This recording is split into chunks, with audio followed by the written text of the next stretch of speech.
सरकार कसले बनाउँछ? संसदले बनाउने हैन? संसदले बनाउने, संसदमा त उहाँ नै 64% हुनुहुन्छ नि। त्यसमै अरूले देख्नु पर्यो नि त। संसद किन छ? अरूले देख्नु पर्यो नि त। बहुमत सिद्ध गर्ने त प्रधानमन्त्री दुवैजनालाई रोक्न चाहे। हाम्रो निर्धारित समय सकिसकेको 8 महिनासम्म प्रधानमन्त्री विरुद्ध घेराबन्दी हुँदा त्यो संसदले देखाउनु पर्दैन?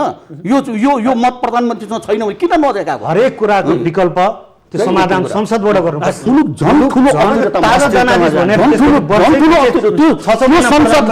त्यो संसदले अर्को सरकार दिन सक्छ।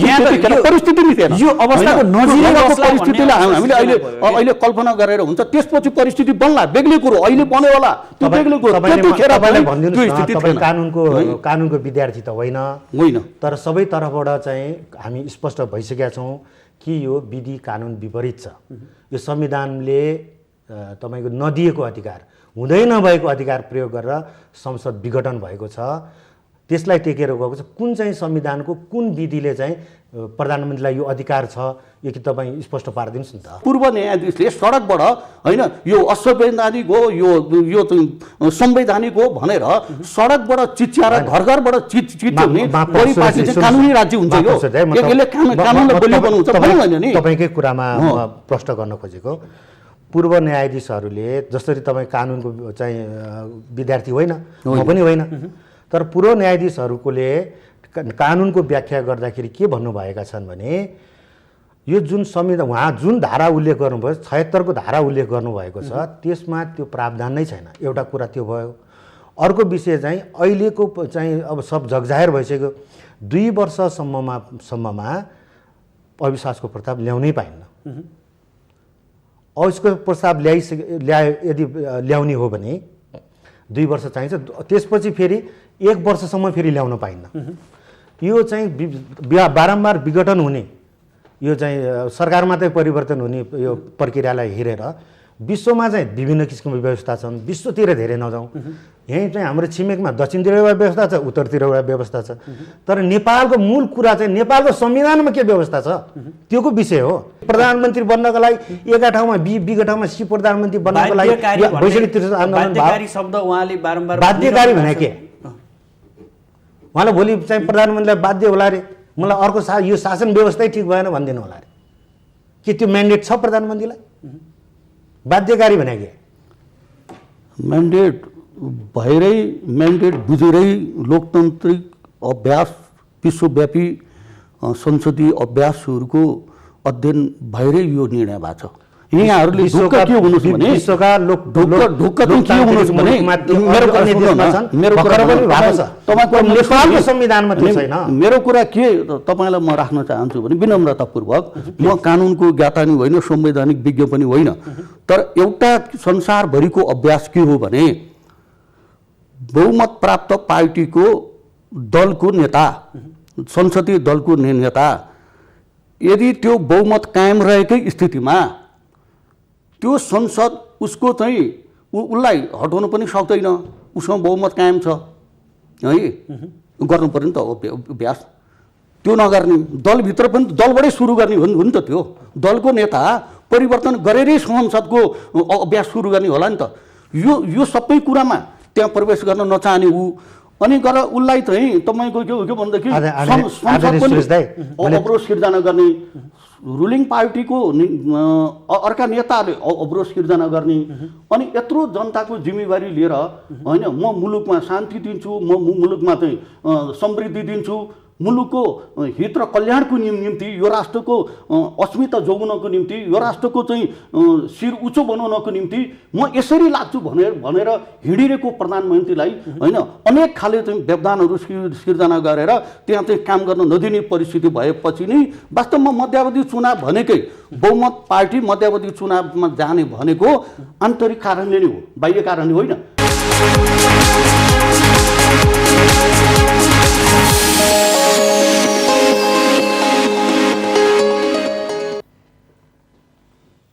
जनादेशकी पुनर्स्थापना विशेष कार्यक्रममा यहाँहरूलाई हार्दिक स्वागत छ।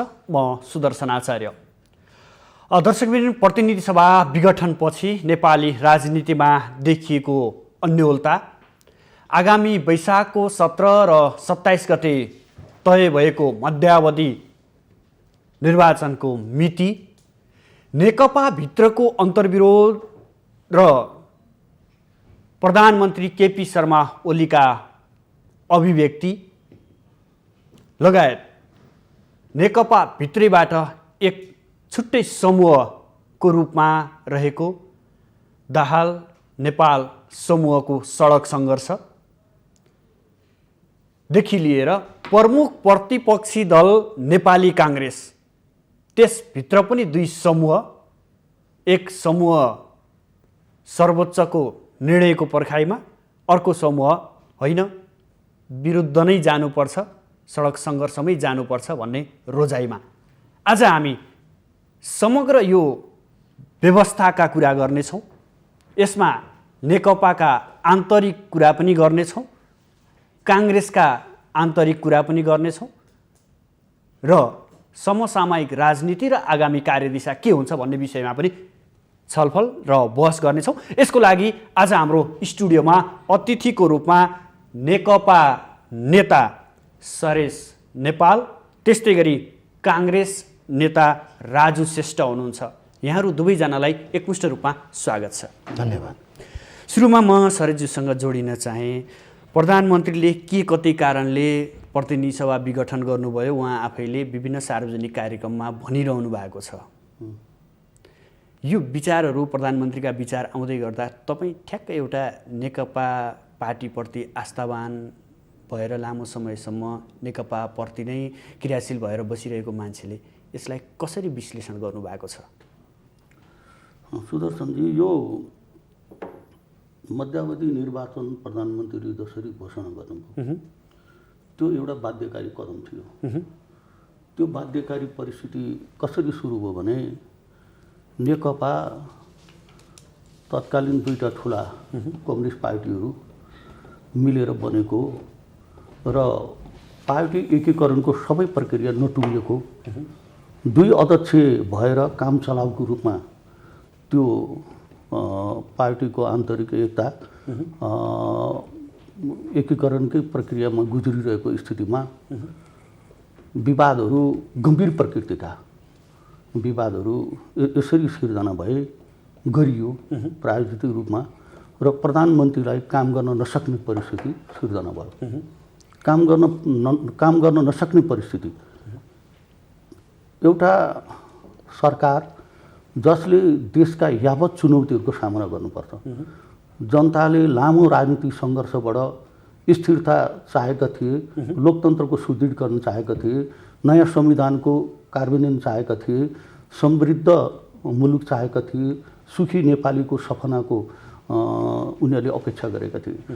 तर त्यो अपेक्षा पुरा गर्नको निम्ति प्रधानमन्त्री सरकार जति तीव्र गतिका साथ अघि बढ्नु पर्थ्यो, त्यसका हात बाँध्ने, खुट्टा बाँध्ने, त्यसलाई काम गर्न नदिने र जसरी हुन्छ अब सरकारले एक त कामै गर्न नदिने, गरिहालेको कामलाई पनि राम्रो नभन्ने र सरकारको एउटा सत्तारूढ पार्टीको जिम्मेवार नेताले बचाउ नगर्ने, सरकारका राम्रा कुराहरू कार्यकर्ता जनताको बिचमा सम्प्रेषण नगर्ने र सरकारलाई एक्लिउने, घेराबन्दीमा पार्ने र झन्डै 2.5 वर्षदेखि संवैधानिक आयोगका रिक्त पदहरू नियुक्ति हुन नसक्ने र 8 महिनादेखि सरकारका निरन्तर गतिविधिमा अवरोध सिर्जना गरिरहने, 2-3 महिना अघिसम्म त्यही पार्टीको नेतृत्व चाहिँ सरकारको प्रशंसा पनि गर्ने, फेरि 2-3 महिना एक्कासी चाहिँ अब मिलायो फेरि चाहिँ भत्कायो, मिलायो फेरि भत्कायो, निरन्तर होइन सरकारलाई अवरोध सिर्जना गरिसकेपछि अब सरकारले जनतामा ताजा जनादेशको निम्ति जानुभन्दा अर्को विकल्पै रहेन। त्यसरी यो चाहिँ चुनाव चाहिँ एउटा बाध्यकारी जस्तो तपाईँले भन्नुभयो चौतर्फी घेराबन्दी भन्नुभयो, यो त जनताले गरेका होइनन् नि, होइन पार्टी भित्रैको कुरा हो नि। एउटा घर झगडा हुँदै गर्दा घरमा आगो लगाएर हिँड्ने कि घरभित्रको झगडालाई साम्य पार्ने?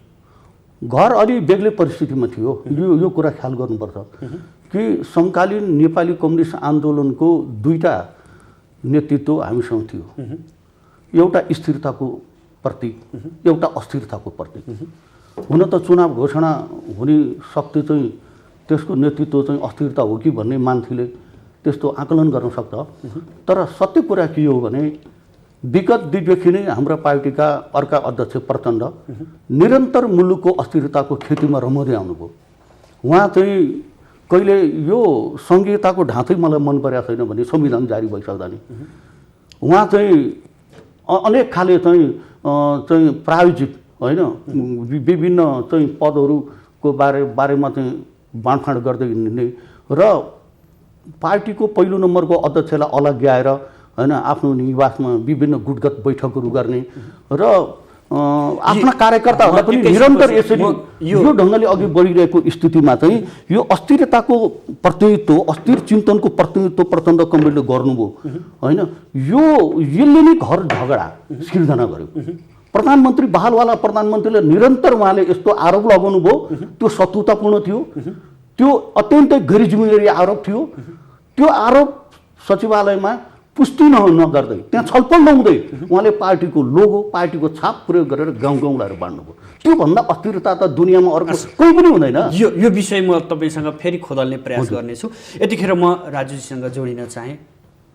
समूह त समग्रमा काङ्ग्रेस सडकमै आएको जस्तो देखिन्छ, तर सभापति देउबाका अभिव्यक्तिहरू हेर्दा कता कता प्रधानमन्त्री ओलीसँग पनि मिल्नु भएको छ, किनभने त्यतिखेर अलि बाक्लो बालुवाटार भेटवार्ता पनि भएको थियो। यहाँले कसरी हेर्नुहुन्छ? ठ्याक्कै एउटा राजनीतिक आँखाले हेरिदिनुहोस्, न कि पार्टीभित्रको समूह भएन होइन कि एउटा राजनीतिक आँखाबाट नेपाली काङ्ग्रेसको एउटा कर्मठ कार्यकर्ताको आँखाबाट भनिदिनुहोस् कि के हो काङ्ग्रेसभित्रको निर्णय के हो? आम कार्यकर्ता सबै पार्टीका कार्यकर्ता र जनस्थितिहरूबाट पनि सोचिने कुरा एउटै हो कि पार्टीको बिचमा सुमधुर सम्बन्ध हुनुपर्छ, पार्टीहरू बलिया हुनुपर्छ। बलियो पार्टीले मात्रै देशलाई जनआकाङ्क्षा अनुरूप देशलाई उन्नतितर्फ लान सक्छ र अब दुर्भाग्यवश त्यो स्थिति रहेन। अहिले लामो चर्चा गर्नुभयो, उहाँको आन्तरिक पार्टीको आन्तरिक द्वन्द्वको कुराहरू गर्नुभयो। निश्चय पनि त्यो राम्रो कुरा होइन। देशले चाहिँ जनताले चाहेको उन्नति प्रगति र आर्थिक जुन छलाङको कुरा छ त्यो चाहिँ पार्टीभित्रको बेमेलले कमजोर पार्टीहरूले त्यो जनआकाङ्क्षा पुरा गर्न सक्दैन। अब तपाईँले सोच्नुभएको कुरा एउटै विषयलाई धेरै तर्फबाट चाहिँ तर्क गर्न सकिन्छ। अहिले नेपाली काङ्ग्रेस पार्टीले के भन्यो, कुन पार्टीले के भन्यो भन्दा पनि अहिले मुलुक कतातिर जाँदैछ भन्ने प्रमुख विषय हो। र अहिले सबै आन्दोलनहरू जनबलमा परिवर्तन सम्भव भयो, जनताकै बलमा शहीद भए, कति टुरा भए। अब यो जनआकाङ्क्षा अनुरूप यो पार्टीहरू चलिरहेको छैन, देशको अवस्था कता छ भन्ने विषय हो। जनताको अवस्था चाहिँ जहाँको त्यहीँ, खालि व्यवस्था परिवर्तन हुने, एउटा प्रधानमन्त्रीको ठाउँमा अर्को प्रधानमन्त्री आउने, एउटा मन्त्रीको ठाउँमा अर्को प्रधानमन्त्री हुने, खालि 1-2 दर्जन झन्डा मात्रै हल्लाएर देशभरि घुमेर चाहिँ देशमा परिवर्तन भएछ, एक ठाउँमा बिआएर परिवर्तन भएछ भन्ने कुरा चाहिँ परिवर्तन भएन। नेपाली काङ्ग्रेसको जहाँसम्मको विषय छ, नेपाली काङ्ग्रेस पार्टीभित्र लोकतान्त्रिक पार्टी हो, आफ्नो व्यक्तिगत विचारहरू हुनसक्छ। तपाईँले यही प्रश्न गर्नुहुन्छ भनेर मैले यहाँ हाम्रो पार्टीको आधिकारिक एउटा निर्णयको पनि आएको निर्णय त आफ्नो ठाउँमा छँदैछ, तर बाहिर दिएका अभिव्यक्ति सुन्दा त स्पष्टै काङ्ग्रेस पनि दुई धारमै, जसरी नेकपा दुई धार छ काङ्ग्रेस पनि ठ्याक्कै दुई धारमै। हरेक कुरालाई तपाईँले विभिन्न तर्कबाट व्याख्या गर्न सकिन्छ। यसलाई यसरी बुझौँ, काङ्ग्रेस निर्वाचनको पक्षमा छ। यसरी बुझ्दाखेरि तपाईँले के बुझ्नुहुन्छ भने यो चाहिँ अहिले मध्यावधि चुनावको पक्षमा छ, यो ओलीसँग मिल्या छ भन्ने सोध्नुहोला। तर यसरी बुझ्दा पनि हुन्छ, निर्वाचन भनेको आवधिक निर्वाचनको पक्षमा हो कि मध्यावधि निर्वाचनको पक्षमा भनेको छ। र नेपाली काङ्ग्रेस विधि र कानुनी राज्यमा विश्वास गर्छ।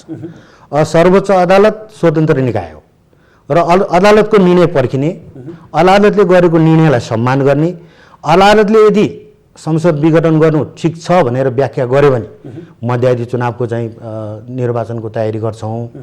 अदालतले चाहिँ संसद पुनर्स्थापना गर्यो भने त हामी आवधिक निर्वाचनमा जान्छौँ। निर्वाचनमा त जान्छौँ नि, निर्वाचनबाट त को जान्छ त? हाम्रो पार्टी सभापतिले भन्नुभएको विषय पनि त्यो, निर्वाचनको घोषणा भयो भने त उहाँहरू पनि त निर्वाचनमा जानुहुन्छ नि। अरू पनि दलहरू चाहिँ यो निर्वाचन आयोगले दर्ता गरेको खण्डमा कोही गएर दल लड्छु भन्यो भने दल दर्ता गरेर अरू दल पनि नयाँ दल पनि लड्न पाउँछन्, दल लड्छन्। सबै उहाँहरू जो सडकमा हुनुहुन्छ उहाँहरू पनि त लड्नुहुन्छ नि। यो हामीसँग त्योभन्दा विकल्प अरू के छ र? विधि र कानुन त मान्नु पर्यो। तपाईँलाई यहाँनिर अझै जोड्न चाहेको, काङ्ग्रेस आन्तरिक रूपमा प्रजातन्त्रमा कमजोर देखियो, अर्को कुरा, फागुनमा अधिवेशन गर्न अब सम्भव देखिँदैन। कता कता यो अधिवेशन नै छल्नलाई मध्यावधि निर्वाचन भयो भने त भनेर चाहिँ देउवाले भन्नुभएको छ भन्ने अभिव्यक्ति पनि आए। यही प्रश्न मैले तपाईँलाई त्यसरी जोड्न खोजेँ। काङ्ग्रेस लोकतान्त्रिक पार्टी जसले लामो समयसम्म लोकतन्त्रका लागि लड्यो, मौलिक हकका र मानव अधिकारका लागि लड्यो, यो बहुदलीय व्यवस्था संसदीय व्यवस्थाको निम्ति लड्यो, त्यो पार्टीभित्रले लोकतन्त्र छैन भन्ने कुरा चाहिँ अब यो कुरा त्यति जायज भएन। अरू लोकतन्त्रमा विश्वास नहुने पार्टीलाई पनि लोकतान्त्रिक व्यवस्थामा संसदीय व्यवस्थामा लिएर आएको पार्टी हो।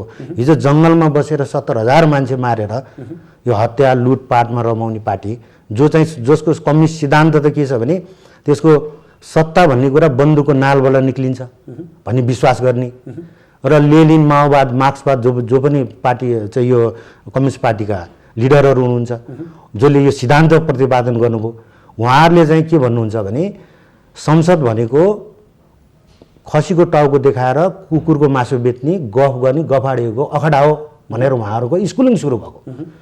त्यो कम्युनिस्ट त्यो व्यवस्था त्यो सोचमा चाहिँ विश्वास गर्ने पार्टीलाई अहिले लोकतान्त्रिक पद्धति संसदीय व्यवस्था जनताद्वारा जनताले जनताको लागि गर्ने शासन व्यवस्थामा हामी ल्याउने काम त नेपाली कङ्ग्रेस गर्यो। ४६ सालमा गणेश मान्जीले गर्नुभयो, त्यसको नेतृत्व ६२-६३मा गिरिजाबाबुले गर्नुभयो। देशलाई शान्तितर्फ लाने, देशमा शान्ति स्थापना गर्ने र चाहिँ संविधान जारी गर्ने काम त नेपाली कङ्ग्रेसले गर्यो। नेपाली कङ्ग्रेसले खालि यति गर्दैन कि अब हामीले के अपेक्षा गर्छौँ भने नेपाली कङ्ग्रेस पार्टी स्वभावले एउटा शालीन प्रतिपक्ष हो, त्यो विरोध गर्ने नाममा अब यो तोडफोडमा विश्वास गर्दैन र चाहिँ आफ्नो विरोधको नाममा तोडफोडको नगरेर चाहिँ शान्तिपूर्ण रूपमा जनताका अधिकारहरू हनन नहुने किसिमले चाहिँ आफ्नो विरोध प्रतिक्रिया जनाउने गरेको छ। संसदभित्रका गतिविधि पनि त निहाल्नु भएको छ नि। काङ्ग्रेस शान्ति पार्टी हो भन्दै गर्दा संसदभित्र भएका गतिविधि सांसदले गरे काङ्ग्रेसका सांसदले गरेका गतिविधि पनि त तपाईँले निहाल्नु भएको छ। काङ्ग्रेसको सांसदले हेर्नुहोस् कहिले पनि कुर्सी तोडफोड गर्ने, यो चाहिँ रेलिङ तोडफोड गर्ने, यो विरोधका नाममा चाहिँ बाटो अवरुद्ध गर्ने, टायर बाल्ने अनि अभद्र किसिमको नाराबाजी गर्ने, चाहिँ अश्लील किसिमका जुन पाच्य नहुने किसिमको चाहिँ कडा चाहिँ नाराहरू बनाउने पार्टी होइन यो। तपाईँले अहिले हेर्नुहोस् हामीहरू अहिले 3 गते नगरपालिका स्तरीय हाम्रो विरोध कार्यक्रम छ र त्यसपछि वडा स्तरीय कार्यक्रमहरू पनि छ।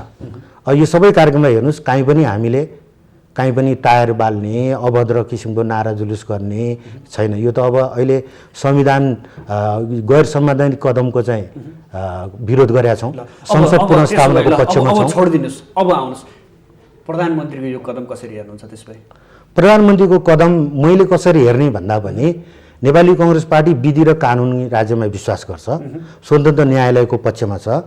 पौष 19 गते सभापति श्री शेरबहादुर देउबाज्यूको सभापतित्वमा हामी सबैलाई कार्यकर्तालाई वडा स्तरसम्म एउटा सर्कुलर छ। यसमा पार्टीमा चाहिँ व्यक्तिगत रूपमा कसले के धारणा राख्नु भयो भन्ने कुरा त्यतातिर नजाउँ। हामीसँग चाहिँ वडा स्तरसम्म चाहिँ सर्कुलर छ कि गैर संवैधानिक कदमको विरोधमा, संसद पुनर्स्थापनाको पक्षमा र भ्रष्टाचारको विरुद्धमा र कोरोना जनस्वास्थ्यसँग सम्बन्धित यो अहिले महामारीमा कोरोनाको समयमा सरकारले प्रभावकारी कदम चाल्न सकेन। यो स्वास्थ्य सुविधा सर्वसाधारणको पहुँचभन्दा धेरै माथि छ, यो चाहिँ व्यवस्थित गर्न सकेन। अब उपचार त छ, तर कस्तो उपचार भनेपछि त अलिकति पैसा भएको मान्छेहरू हुने खाने पहुँचवाला मान्छे चाहिँ बाँच्न सक्ने भए, नभए चाहिँ अलिकति पहुँच नभएको मान्छेहरू चाहिँ बाँच्न नसक्ने अवस्था। तपाईँले कोरोनाको व्यवस्थापन आइसोलेसन हेर्नुहोस्, विदेशबाट हजारौँ माइल दूरी कायम गरेर आएको घटनाहरू यो लामो समय लिन चाहन्न म। यो आफूले बुवाको क्रिया गर्न नसकेको अवस्था, यी धेरै कुराहरू छन्। कोरोना, भ्रष्टाचार र यो संसद पुनर्स्थापनाको पक्षमा नेपाली काङ्ग्रेस आन्दोलन छ। यो टोलसम्म यो कुरालाई लिएर जनस्तरसम्म जाँदैछ काङ्ग्रेस। अब यसमा काङ्ग्रेस कता छ, काङ्ग्रेसको धारणा के छ भनेर व्यक्तिगत कुरा गर्नु भनेको चाहिँ तथ्यलाई बङ्ग्याउने काम मात्र हुन्छ। हामी आधिकारिक निर्णयतिर जाउँ। उहाँ सभापति शेरबहादुर देउबाज्यूकै सभापतित्वमा भएको निर्णयको काङ्ग्रेस अगाडि बढिराखेको छ। सरस्यु, यो पार्टी एक हुने बेलामा तपाईँहरूलाई थाहा थिएन यो मार्क्सवादी र जबरजको सिद्धान्त र त्यो माओवादीलाई एक ल्याएर हामी लामो समयसम्म जान सक्छौँ, पार्टी सञ्चालन गर्न सक्छौँ भन्ने त्यतिखेर ध्यान नपुगेको हो यो पार्टी एकता हुने बेलामा र अहिले यो तहस नहसको अवस्थामा आइपुग्नु पर्यो? अब त्यतिखेरको स्थिति के थियो भने पूर्व माओवादी भनौँ, उहाँहरू पनि स्थानीय चुनावमा ठुलो पराजय बेहोरिरहनु भएको थियो। उहाँहरूलाई कि त सिद्धिनुपर्ने कि चाहिँ पूर्व एमाले या काङ्ग्रेसमा मिल्नुपर्ने। उहाँहरूको पार्टीको अस्तित्व रक्षाको निम्ति स्थानीय निर्वाचनमा त काङ्ग्रेससँग पनि धेरै ठाउँमा सहमति भयो। त्यो देखिएको थियो र उहाँहरूमा आन्तरिक आतङ्क थियो, जनताबाट अलग थलग भइने भयो भन्ने एउटा छटपटाहट थियो। एउटा कुरो त्यो थियो।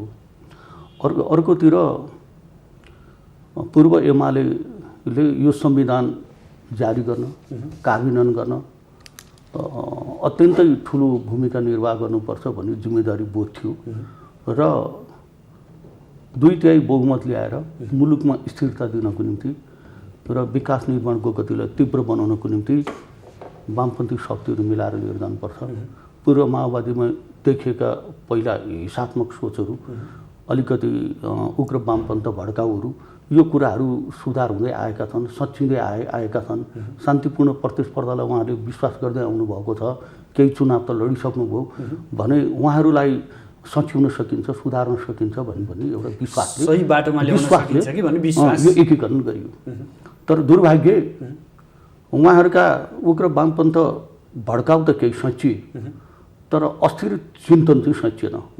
अस्थिरतामा रमाउने, अस्थिरतामै आफ्नो भविष्य देख्ने, अस्थिरता बढै शक्ति आर्जन हुन्छ भन्ने होइन र यस्तो खाले गलत दर्शन, गलत चिन्तनबाट उहाँहरू निरन्तर गाइडेड हुन थालेपछि अब सरकार पनि कब्जा गर्नुपर्छ, पार्टीको नेतृत्व पनि कब्जा गर्नुपर्छ, एकलाई फुटाएर दुईटा बनाउनुपर्छ, अनि त्यो दुईटा मध्ये एउटालाई नजिक बनाउनुपर्छ, अर्कोलाई टाढा धकेल्नुपर्छ, नजिकको ढाडमा टेकेर टाढाको टाउकोमा हान्नुपर्छ भन्ने दर्शनबाट प्रेरित भएर त्यस्तो खाले नीति, त्यस्तो खाले अस्थिर चिन्तनबाट प्रेरित भएर अनि मात्रै शक्ति आर्जन हुन्छ भनेर उहाँहरूले पूर्व एमाले शक्तिलाई उपयोग गर्ने, तोडफोड गर्ने, विभाजित गर्ने, कब्जा गर्ने र त्यसलाई प्रयोग गरेर अनि पार्टी र सरकार दुइटै कब्जा गर्ने यस्तो खाले स्थितिमा उहाँहरू आइसकेपछि अब यो त समझदारीको मूल्य मान्यताभित्र परेन।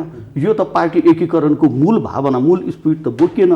अब यो निरन्तर यो काम उहाँहरूलाई करेक्सन गर्न धेरै प्रयत्न भयो, धेरै अन्तर सङ्घर्ष भयो। पार्टीभित्र निरन्तर चाहिँ उहाँहरूका गलत चरित्र, गलत खाले चाहिँ यो दृष्टिकोणलाई सच्याउनको निम्ति निरन्तर प्रयत्न गर्दै पनि उहाँहरू झन् उत्प्रेरित भएर होइन अब सरकार, खास गरेर मैले अघि पनि भने होइन अब केपी ओली जो राष्ट्रिय एउटा चाहिँ सोच बोक्नुहुन्थ्यो, जो यो मुलुकको एउटा आत्मसमर्पणवादी चिन्तनको विरुद्ध उभिनुहुन्थ्यो, जसले चाहिँ धेरै छिमेकी देशहरू, खास गरेर दक्षिणी छिमेकीका अतिक्रमण र निरन्तर हस्तक्षेप, त्यसको विरुद्ध खबरदारी गर्नुभयो, राष्ट्रिय झन्डा उठाउनुभयो, सामाजिक न्यायको झन्डा उठाउनुभयो, समृद्धि र स्थायित्वको झन्डा उठाउनुभयो।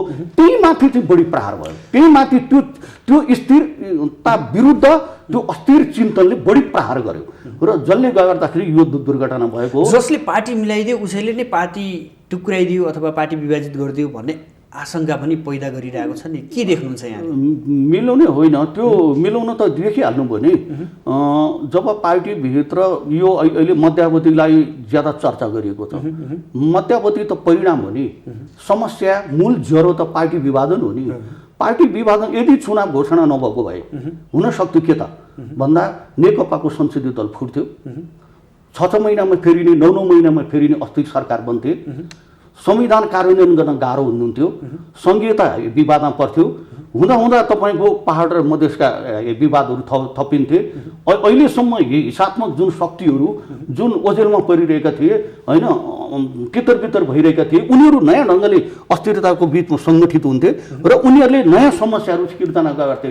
अब त जनतामा जाऊ, चुनाव आयो, जनतामा जाऊ, जनताको विश्वास ल्याऊ, ताजा जनादेशबाट सरकारमा जाऊ, तर सरकार सरकारमा बसेको पार्टी, सरकार सञ्चालन गर्नुपर्ने प्रमुख जिम्मेवारी बोकेको पार्टी, त्यो पार्टीको मूल नेतृत्वभित्रै जुन अस्थिरता र जुन अन्यल र जुन विभाजनको स्थिति ल्याइयो नि, योजनाबद्ध ढङ्गले ल्याइयो, त्यो कुराहरू चाहिँ त्यसैले गर्दाखेरि यो अस्थिरतालाई निरन्तरता दिने कि जनतामा गएर ताजा जनादेश लिएर मुलुकलाई स्थिर दिशातिर लिएर जाने, जनतालाई मालिक बनाउने कि जनतालाई न्यायाधीश बनाउने कि दुई चारजना नेताहरूको होइन उनीहरूको चाहिँ विभिन्न खाले चाहिँ षड्यन्त्रमा सामेल भइरहने अनि कुर्सीको झगडामा सामेल भइरहने। अहिले नेकपा भित्रको विवाद त कुनै सिद्धान्त, मूल्य, मान्यता, जनताको हक अधिकार अनि जनताको समृद्धि र सुखी जनताको सपनालाई साकार पार्ने यो विवाद भएको हो भनेर कसैले भन्दैन नि।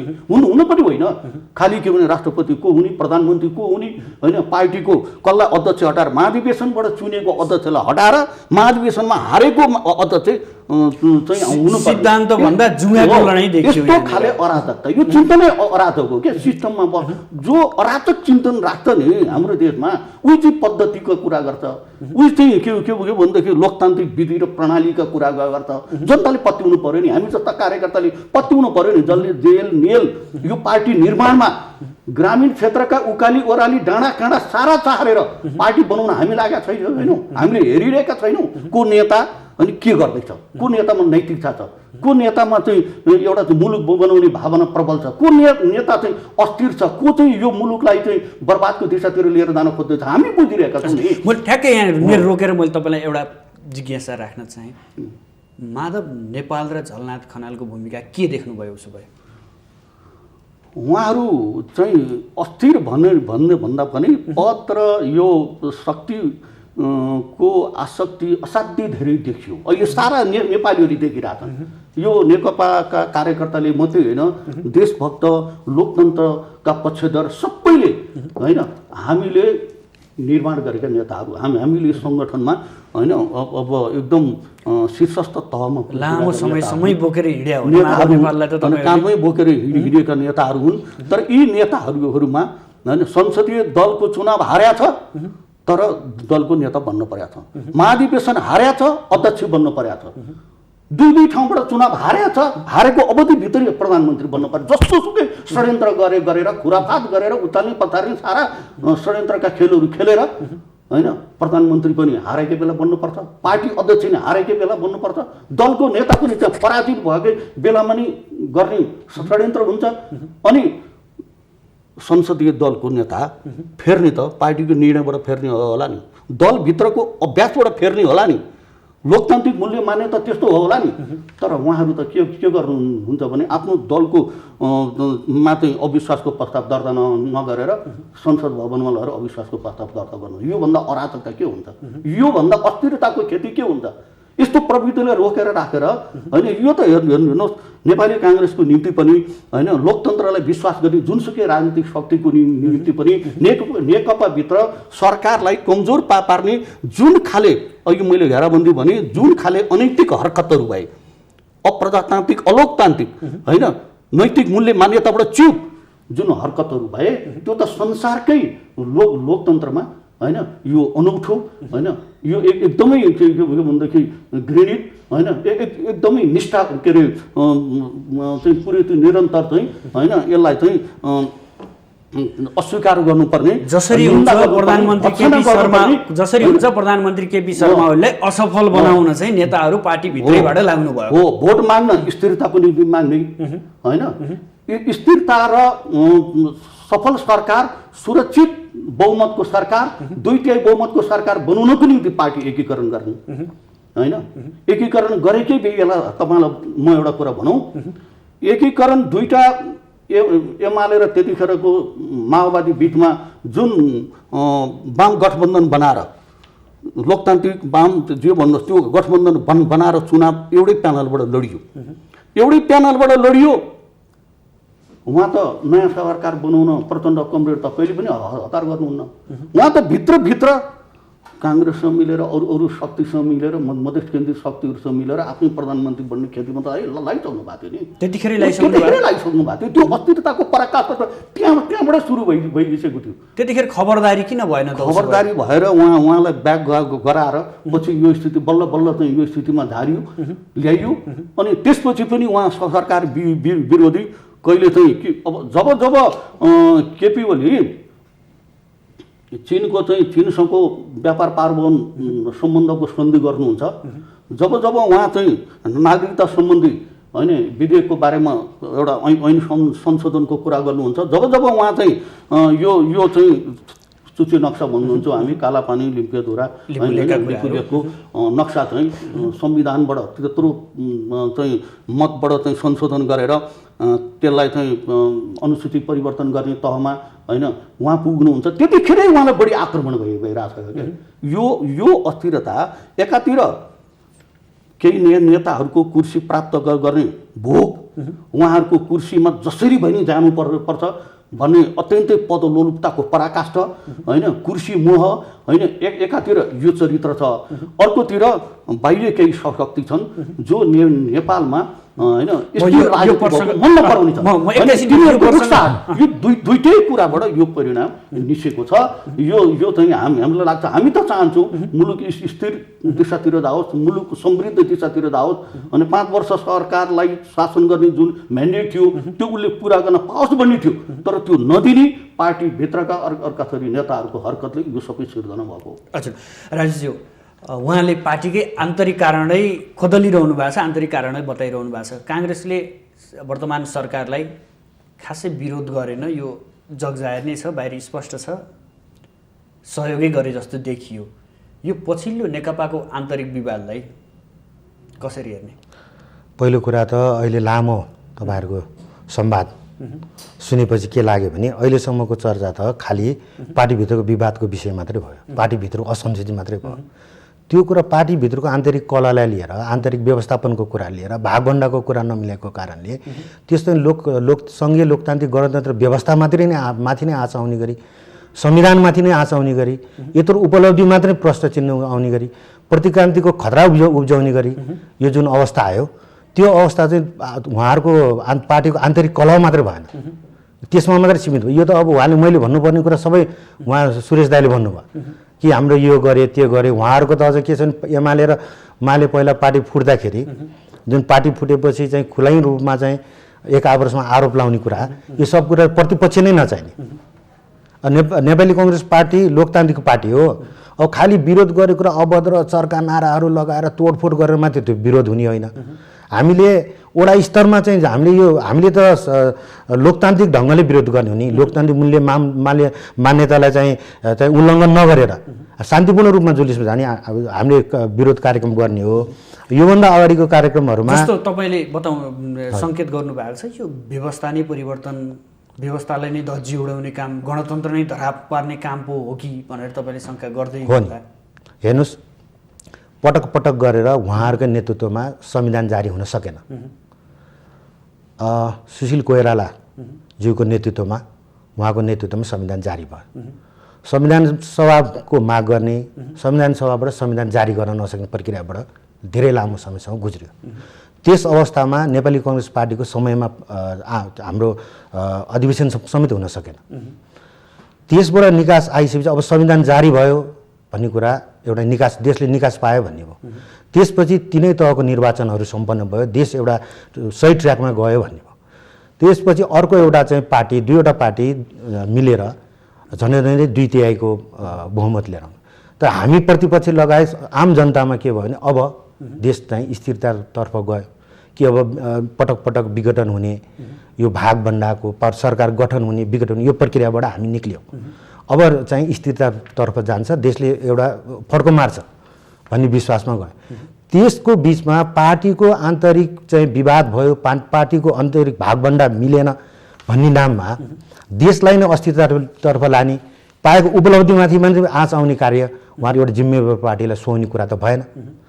अहिले तपाईँले हेर्नुभयो भने उहाँले लामो चर्चा गर्नुभयो, यी सबै कुराको समाधान त जनताको सर्वोच्च निकाय संसद छ नि त त्यहाँ। अहिले त आपत्ति त के छ भने कानुन व्यवसायी मात्रै होइन, कानुनका ज्ञाता मात्रै होइन, पूर्व न्यायाधीशहरू पनि भनिराख्नु भएको छ कि त गैर संवैधानिक काम भयो, संविधानमा हुँदै नभएको धारा प्रयोग गरेर जुन चाहिँ त्यो प्रधानमन्त्रीलाई अधिकारै छैन त्यो अधिकार प्रयोग गरेर संविधान संसद विघटन भएको छ। अब यो धाराको धेरै उल्लेख गरिराख्नु पर्दैन हैन।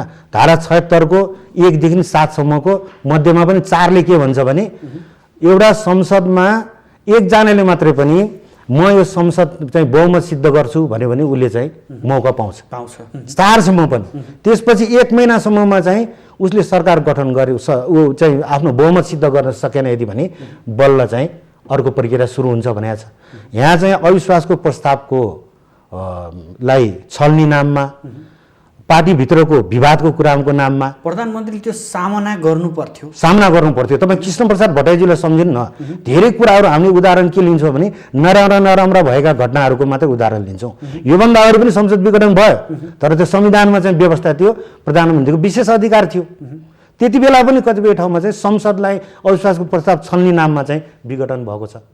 तर त्यसमा कृष्णप्रसाद भट्टराई पनि त हुनुहुन्छ नि, जसले संसदकोमा बरु राजीनामा दिनुभयो, अलग रहनुभयो। त्यति मात्र होइन, निष्ठाको राजनीति गर्ने किशनजी उहाँले जुन पछिल्लो राजनीतिक घटनाक्रममा उहाँलाई चित्त नबुझेर विशेष गरेर चाहिँ यो हिन्दू राष्ट्रको कुरामा उहाँ चित्त नबुझेर चाहिँ धर्मनिरपेक्षताको कुरामा यो अहिलेको व्यवस्थामा जुन काङ्ग्रेसले लिएको बाटोमा चित्त बुझेन। तर उहाँले कुनै पार्टी अर्को पनि खोल्नु भएन, बरु आफ्नो पार्टी परित्याग गरेर बस्नुभयो। त्याग गर्न सकिन्छ, त्यो व्यवस्थालाई नै आँचाउने किसिमको त काम त कहीँ जिम्मेवार पार्टीका नेता पार्टीबाट त त्यो त सुहाउँदो कुरा भएन। यो प्रधानमन्त्रीले व्यवस्था नै परिवर्तनै गर्ने खालको भन्ने तपाईँको आशय देखियो। बिस्तारै हेर्नुहोस् मुलुक कतातिर जाँदैछ। एउटा म चाहिँ कानुनको विद्यार्थी त होइन, तर ढिलो न्याय पनि अन्याय नै हो। हेर्नुहोस्, ढिलो न्याय दिनु पनि अन्याय नै हो। अब यो बिस्तारै योतिर गरेर हामीले पार्टीहरूले आफ्नो असक्षमता प्रदर्शन गरिसकेका छौँ। योभन्दा अगाडि खिलाराज रेग्मीको प्रधानमन्त्रीत्वमा जुन हामी निर्वाचनमा गयौँ, त्यो हामी दलहरूले सकेनौँ, तपाईँले गरिदिनुहोस् भनेर एउटा सर्वोच्चका प्रधान न्यायाधीशलाई जिम्मा दियो। त्यति मात्र के कुरा गर्ने? तपाईँ प्रचण्डजी एकचोटि धुर्म सुन्दलीको कार्यक्रममा जानुभयो क्रिकेट मैदानको, ओहो यत्रो काम भावुक भयो भन्नु।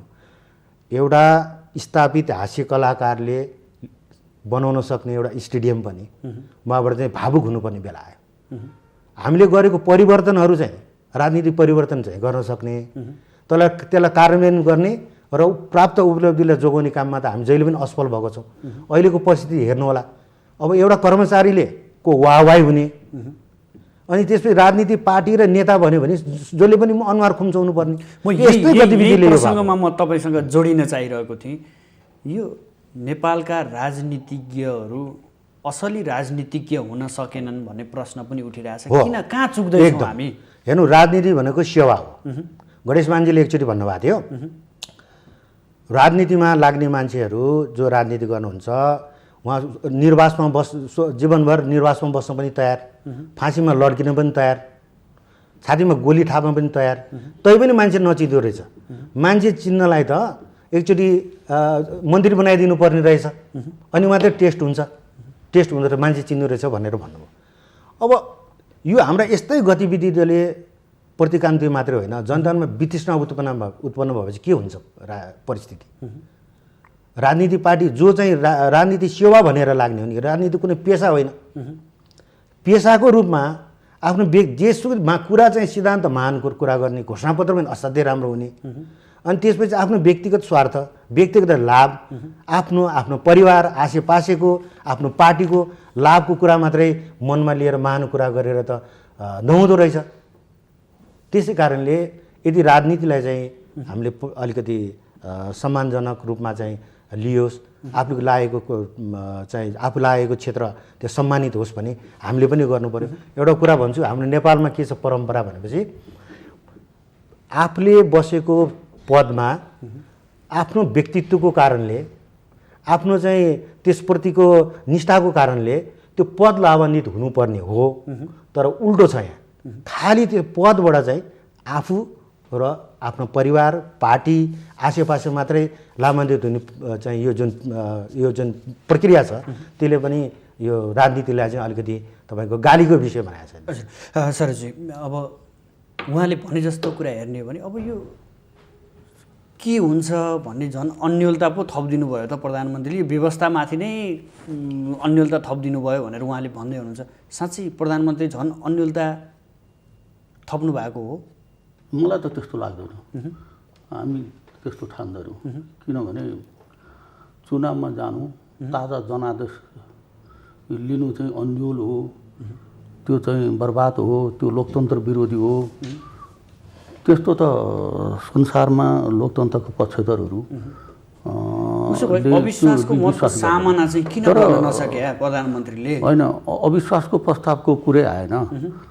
पार्टीको संसदीय दल जहाँ प्रधानमन्त्री बहुमत हुनुहुन्थ्यो, त्यो प्रधानमन्त्री बहुमत भएकै कारणले त्यहाँ दलको नेताप्रतिको अविश्वासको प्रस्ताव त्यहाँ दर्ता भएन। प्रधानमन्त्री त्यतिखेर 64% मत लिएर प्रधानमन्त्री हुनुभएको थियो भने त्यो 64% मत लिएर प्रधानमन्त्री भएको उसको विरुद्ध आफ्नै पार्टीभित्र अविश्वासको प्रस्ताव आफ्नै दलभित्र त्यो पेश नभएको र 64% मत कायम रहेको प्रधानमन्त्रीलाई हटाएर अनि कस्तो सरकार बन्न सक्थ्यो? सम्भावना थियो? त्यो त कुनै कानुनी त दर त थिएन नि। यो उहाँले गर्नुभएको अनुमानको कुरा हो। हरेक कुराको समाधान त जनताको सर्वोच्च निकाय संसद छ नि, संसदबाट खोजिनुपर्छ, विधि र प्रक्रियाबाट गर्नुपर्छ। संसदीय व्यवस्थामा जुन संसदबाट चाहिँ उहाँ संसदीय दलको नेता बनेर प्रधानमन्त्री बन्नुभयो, उहाँमाथि चाहिँ अविश्वासको प्रस्ताव आउँछ भने उहाँले सामना गर्नु पर्यो। अविश्वासको प्रस्तावको सामना गर्नु बाहेक त प्रधानमन्त्रीसँग अर्को के विकल्प छ? र त्यसमाथि पनि फेरि अहिले त तपाईँको संविधानमै नभएको अधिकार प्रयोग भयो भनेर हामीले भनेका छैनौँ, हामीले मात्रै भनेका छैनौँ, पूर्व न्यायाधीशहरू भनिरहेका छन्, कानुनविद भनिरहेका छन्। अब त्यसको फैसला त होला, हामी सर्वोच्चको त्यो कानुनको न्यायालयको विषयमा चाहिँ हामी टिका टिप्पणी त्यति नगरौँ। हामी त स्वतन्त्र न्यायालयको पक्षमा छौँ, विधि र कानुनी राज्यको पक्षमा छौँ। तर उहाँहरूको पार्टीभित्रको आन्तरिक विवादको कारण, आन्तरिक खिचलो, भागभन्डा, यो बाध्यकारी कदम भने के हो मैले राम्रोसँग बुझिनँ होइन। यो कुरा सबैले त राज्यले भोग्नुपर्ने, प्राप्त उपलब्धिले भोग्नुपर्ने।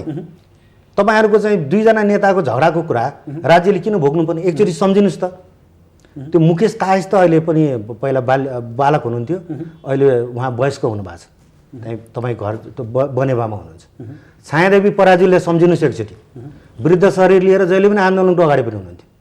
एकचोटि सम्झिनुहोस् शहीदहरूलाई, उहाँहरूको बलिदानलाई सम्झिनुहोस् र आफूलाई निहाल्नुहोस् एकचोटि, के गरिरहेछौँ? कि ठिक बाटोमा गइरहेछौँ कि जनआन्दोलनको भावना अनुरूप चलिरहेछ, जनआकाङ्क्षा अनुसार चलिरहेछ कि व्यक्तिगत चाहिँ व्यक्तिगत भन्छ नि त्यो, अब म भन्न शब्द मलाई मन परेन, लोभ लालच, व्यक्तिगत स्वार्थको निम्ति लागिरहेछ कि यो कदम यो जे भइरहेछ त्यो के राज्यको हितको पक्षमा छ? यो कसको पक्षमा छ मलाई भन्नु। यो के का लागि हो? यो कि प्रधानमन्त्री बन्नको लागि एका ठाउँमा बीका ठाउँमा सी प्रधानमन्त्री बन्नको लागि बाध्यकारी शब्द उहाँले बारम्बार बाध्यकारी भने के? उहाँले भोलि चाहिँ प्रधानमन्त्रीलाई बाध्य होला रे, मलाई अर्को यो शासन व्यवस्थै ठिक भएन भनिदिनु होला रे, के त्यो म्यान्डेट छ प्रधानमन्त्रीलाई? बाध्यकारी भने के? म्यान्डेट भएरै, म्यान्डेट बुझेरै लोकतान्त्रिक अभ्यास, विश्वव्यापी संसदीय अभ्यासहरूको अध्ययन भएरै यो निर्णय भएको छ। यहाँहरूले ढुक्क के हुनुहोस् भने विश्वका ढुक्क चाहिँ के हुनुहोस् भने मेरो कुरा के तपाईँलाई म राख्न चाहन्छु भने विनम्रतापूर्वक, म कानुनको ज्ञाता नि होइन, संवैधानिक विज्ञ पनि होइन, तर एउटा संसारभरिको अभ्यास के हो भने बहुमत प्राप्त पार्टीको दलको नेता, संसदीय दलको नेता यदि त्यो बहुमत कायम रहेकै स्थितिमा त्यो संसद उसको चाहिँ उसलाई हटाउन पनि सक्दैन, उसँग बहुमत कायम छ है, गर्नु पर्यो नि त अभ्यास। त्यो नगर्ने, दलभित्र पनि दलबाटै सुरु गर्ने हो नि त। त्यो दलको नेता परिवर्तन गरेरै संसदको अभ्यास सुरु गर्ने होला नि त। यो सबै कुरामा त्यहाँ प्रवेश गर्न नचाहने ऊ अनि गर उसलाई चाहिँ तपाईँको के भन्दाखेरि संसद अवरोध सिर्जना गर्ने, रुलिङ पार्टीको अर्का नेताहरूले अवरोध सिर्जना गर्ने अनि यत्रो जनताको जिम्मेवारी लिएर होइन म मुलुकमा शान्ति दिन्छु, म मुलुकमा चाहिँ समृद्धि दिन्छु, मुलुकको हित र कल्याणको निम्ति, यो राष्ट्रको अस्मिता जोगाउनको निम्ति, यो राष्ट्रको चाहिँ शिर उच्च बनाउनको निम्ति म यसरी लाग्छु भनेर हिँडिरहेको प्रधानमन्त्रीलाई होइन अनेक खाले चाहिँ व्यवधानहरू सिर्जना गरेर त्यहाँ चाहिँ काम गर्न नदिने परिस्थिति भएपछि नै वास्तवमा मध्यावधि चुनाव भनेकै बहुमत पार्टी मध्यावधि चुनावमा जाने भनेको आन्तरिक कारणले नै हो, बाह्य कारणले होइन। बाह्य कारणले बहुमतमा होइन रहेको पार्टी मध्यावधि चुनावमा जानु पर्दैन। मध्यावधि चुनावको चाहिँ अभ्यास जो संसारभरि लोकतान्त्रिक मुलुकमा छ होइन, त्यहाँ त जन्म सङ्ग्रहको अभ्यास पनि छ, त्यहाँ वर्ष दिनमा जन्मत लिएको अभ्यास पनि छ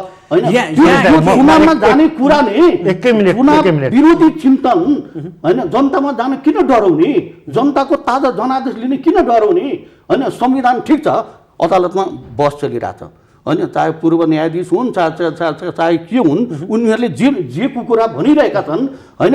अब उनीहरूले पनि त्यो भन्नु उपयुक्त हुन्छ कि हुँदैन, अदालतमा बहस चलिरहेको छ होइन। त्यहाँ चाहिँ पक्ष विपक्षको रूपमा एउटा निरूपण छलफल होला, एउटा निरूपण होला, तर पूर्व न्यायाधीशले सडकबाट होइन यो असंवैधानिक हो, यो चाहिँ संवैधानिक हो भनेर सडकबाट चिच्याएर घरबाट चिच्याउने बढी पार्टी चाहिँ कानुनी राज्य हुन्छ। यो यसले कानुनलाई बलियो बनाउँछ भन्दैन नि। तपाईँकै कुरामा प्रश्न गर्न खोजेको, पूर्व न्यायाधीशहरूले जसरी तपाईँ कानुनको चाहिँ विद्यार्थी होइन, म पनि होइन, तर पूर्व न्यायाधीशहरूले कानुनको व्याख्या गर्दाखेरि के भन्नुभएका छन् भने यो जुन संविधान उहाँ जुन धारा उल्लेख गर्नुभयो 76 को धारा उल्लेख गर्नुभएको छ त्यसमा त्यो प्रावधान नै छैन। एउटा कुरा त्यो भयो। अर्को विषय चाहिँ अहिलेको चाहिँ अब सब जगजाहेर भइसक्यो, 2 वर्षसम्ममा अविश्वासको प्रस्ताव ल्याउनै पाइन्न। अविश्वासको प्रस्ताव यदि ल्याउने हो भने 2 वर्ष चाहिन्छ, त्यसपछि फेरि 1 वर्षसम्म फेरि ल्याउन पाइन्न। यो चाहिँ बारम्बार विघटन हुने, यो चाहिँ सरकार मात्रै परिवर्तन हुने यो प्रक्रियालाई हेरेर विश्वमा चाहिँ विभिन्न किसिमको व्यवस्था छन्। विश्वतिर धेरै नजाउँ, यहीँ चाहिँ हाम्रो छिमेकमा दक्षिणतिर एउटा व्यवस्था छ, उत्तरतिर एउटा व्यवस्था छ, तर नेपालको मूल कुरा चाहिँ नेपालको संविधानमा के व्यवस्था छ त्योको विषय हो। के हो एउटा व्यवस्था छ भनेर यो त्यसो किन चर्चा गरिरहेको? नेपालको संविधानको पनि हामीले चर्चा गर्नु पर्यो। एउटा कुरो म भनौँ न, अदालतमा बहस चलिरहेको विषयमा बाहिर हस्तक्षेप नगरौँ, बाहिर यो कुरालाई अदालतलाई प्रभावित गर्ने गरी, निर्णयलाई प्रभावित गर्ने गरी बाहिर गतिविधि कानुनको मान्यता हो। भएका मान्छेहरू उफ्रेर त्यो अदालतको निर्णय भएको छैन। उहाँहरूले जनतालाई सूचित गर्ने काम त सबैको कर्तव्य हो। ठिक छ, अदालतमाथि हामी कसैको पनि अदालत हस्तक्षेप नगरौँ, त्यो हाम्रो सामान्य सबै नर्म्स नै त्यही नै छ। यो हुँदाहुँदै आगामी वैशाखमा त निर्वाचनको मिति तय भएको छ नि, सम्भव कतिको देख्नुहुन्छ यहाँले? पहिलो यो बाध्यताकारी प्रधानमन्त्रीको बाध्यताकारी कदम जुन छ नि, उहाँले चाहिँ चुनावमा जाने मध्यावधिमा चुनी जाने खर्च के छ, राज्यको आर्थिक अवस्था के छ, करिबन 30 अरब खर्च हुन्छ। अनि एउटा व्यक्तिको लहरमा भनेर देशलाई चाहिँ आर्थिक भार पार्ने एउटा के व्यक्ति एकबाट अर्को व्यक्ति प्रधानमन्त्री हुन्छ पद्धति छ नि त हामीसँग, कानुनले त्यसको व्यवस्था गरेको छ नि। बाध्यकारी भयो, मलाई पार्टीका साथीभाइले काम गर्न दिएनन् त्यसैले म चाहिँ अर्को व्यवस्था ल्याउँछु भनेर भोलि उहाँले भन्नुभयो भने त्यो पनि उहाँको बाध्यकारी भनेर चाहिँ हामीले त्यसलाई स्वीकार्ने? सरेज्यू, प्रधानमन्त्रीले भन्नुभएको छ अब चुनावमा जाउँ, चुनावी माहौल बनाऊ भनेर प्रधानमन्त्रीले सबै आफ्ना छलफलहरूमा विभिन्न सार्वजनिक कार्यक्रममा चुनावी माहौलमा लाग्न आफ्ना नेता कार्यकर्तालाई निर्देशन दिइसकेको अवस्था छ। अर्को पक्षलाई हेर्ने हो भने निर्वाचन आयोगमा पुगेर होइन यो चुनाव नगराउनुहोस् भनेर पुगेको अवस्था छ। निर्वाचन सम्भव होला? हुन्छ, निर्वाचन गरौँ नि सरकारले हो। यहाँ उहाँले भन्नु पनि मेरो मित्र काङ्ग्रेसका नेता राजु श्रेष्ठजीले एउटा व्यक्तिको लहर भन्नुभयो। प्रधानमन्त्री एउटा व्यक्ति मात्रै होइन, संस्था हो। त्यो सरकार हो, त्यो सरकारको प्रमुख हो, यो जनताबाट म्यान्डेट प्राप्त गरेको मान्छे हो, मुलुक चलाउने अधिकार प्राप्त मान्छे हो, त्यो व्यक्ति मात्रै होइन, त्यो तपाईँ म जस्तो मात्रै होइन है। यस्ता कुरामा भ्रम पर्नु हुँदैन। यो एउटा व्यक्तिले गरेको लहरले गरेको होइन है। यो कुरामा तपाईँ प्रश्न भइदिनुहोस्। एक होइन, अर्को कुरा कानुन बमोजिम भएको देशको विधि पद्धति कानुन बमोजिम हो कि तर अब उहाँको व्यक्तिगत कानुन भन्दा बाहिर विधि र पद्धति अनुसार भन्दा पनि बाहिर गएर उहाँले व्यक्तिगत कुरा राख्नेलाई व्यक्तिगतै भयो। उहाँ संस्थागत भए त संसदको सामना गर्नुहुन्थ्यो, कानुन बमोजिम चल्नुहुन्थ्यो। यो मैले उहाँको व्यक्तिगत रूपमा चाहिँ विरोध। एउटा प्रधानमन्त्री जो हामी सबैको मेरो पनि प्रधानमन्त्री हो। म अब मेरो चाहिँ के मात्रै आग्रह हो भनेदेखि यदि प्रधानमन्त्रीले मध्यावधि निर्वाचन घोषणा गरेर जनताको ताजा जनादेश नखोजेको भए, नचाहेको भए, मुलुक झन् ठुलो त्यो संसदले अर्को सरकार दिन सक्छ। परिस्थिति नै थिएन। यो अवस्थाको परिस्थितिलाई हामीले अहिले कल्पना गरेर हुन्छ, त्यसपछि परिस्थिति बन्ला, बेग्लै कुरो अहिले बन्यो होला, त्यो बेग्लै कुरो। कानुनको विद्यार्थी त होइन, तर सबै तर्फबाट चाहिँ हामी स्पष्ट भइसकेका छौँ कि यो विधि कानुन विपरीत छ। यो संविधानले तपाईँको नदिएको अधिकार, हुँदै नभएको अधिकार प्रयोग गरेर संसद विघटन भएको छ, त्यसलाई टेकेर गएको छ। कुन चाहिँ संविधानको कुन विधिले चाहिँ प्रधानमन्त्रीलाई यो अधिकार छ, यो कि तपाईँ स्पष्ट पारिदिनुहोस् न त। म त्यही भन्नुहुन्छ। तपाईँलाई मैले अघि पनि भने प्रधानमन्त्री 64% मत लिएको यो 70% मत ल्याएको मान्छेले अर्को व्यवस्था लागू गर्न सक्छ। त्यसको विकल्पमा कुनै पनि सरकार बन्ने त्यतिखेरको परिस्थिति थिएन होइन। त्यो नभएको स्थितिमा ऊ मध्यावधि जाने सरकारभरि अवस्था कसरी भएन भन्नुहुन्छ?